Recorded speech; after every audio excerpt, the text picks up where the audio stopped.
Hi, I'm Jessica and welcome back to Little History. Today I'm going to be talking about Doris, also known as Dory Miller. Dory Miller was an American sailor who served in the United States Navy during World War II. He was born on October 12, 1919 to Connery and Henrietta Miller, sharecroppers in Waco, Texas. He was named Doris because his mother and the midwife who helped her both thought that he was going to be a girl, and he was the third of 4 sons. He spent his youth helping around the family farm and playing football for Waco's A.J. Moore High School before eventually dropping out to help support his family.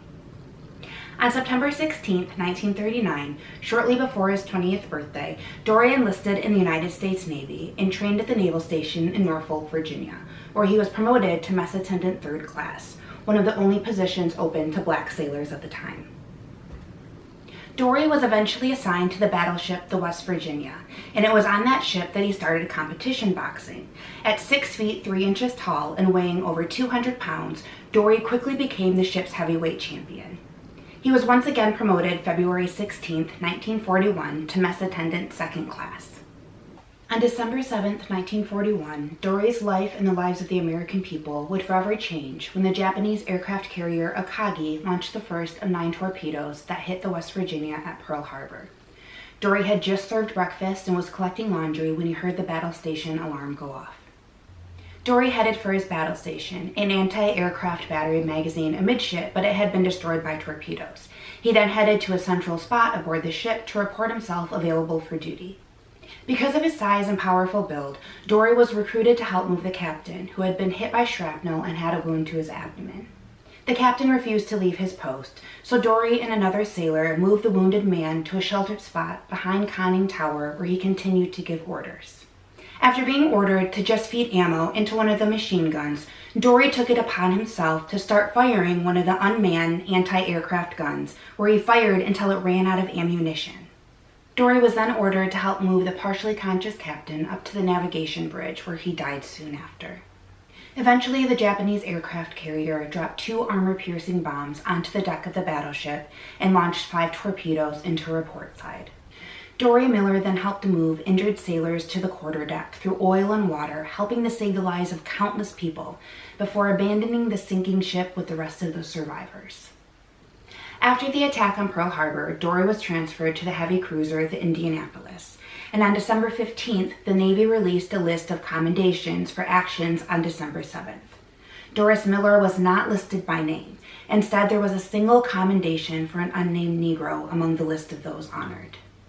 The NAACP asked President Roosevelt to award the Distinguished Service Cross to the unknown sailor, and the Navy Board of Awards received recommendation that the sailor be considered for recognition.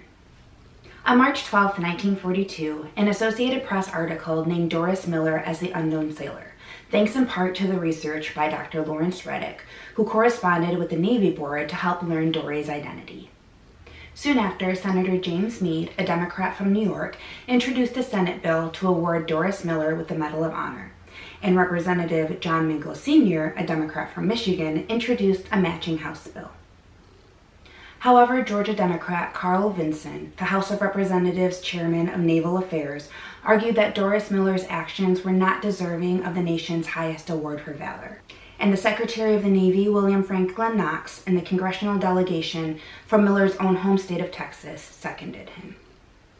Doris Miller was recognized as one of the first U.S. heroes of World War II, and on May 27, 1942, he was awarded with the Navy Cross, with a citation that says, "For distinguished devotion to duty, extraordinary courage, and disregard for his own personal safety during the attack on the fleet in Pearl Harbor, territory of Hawaii, by Japanese forces on December 7, 1941.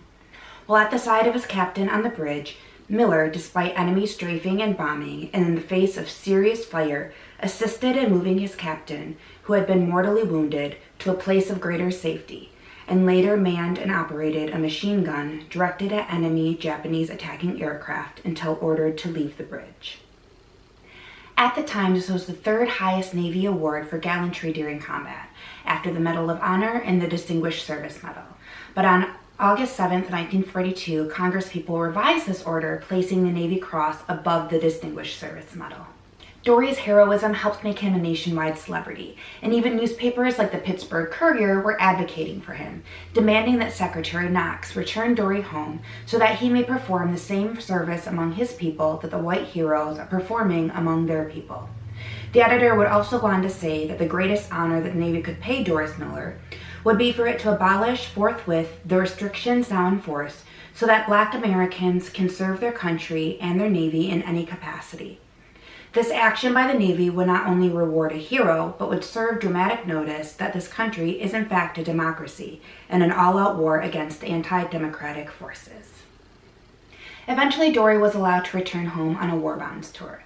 He traveled to places like Oakland, California, Dallas, Chicago, and even his own hometown of Waco, Texas, promoting war bond sales and meeting with Black communities. Doris Miller took tremendous pride in the Navy and once told a reporter, "It is almost unbelievable just what the perfect coordination and strength of our Navy actually is," and he wanted to urge new sailors to take advantage of their opportunities. On June 1st, 1943, Doris Miller was promoted to cook third class and served aboard the escort carrier Liscombe Bay at the Battle of Macon.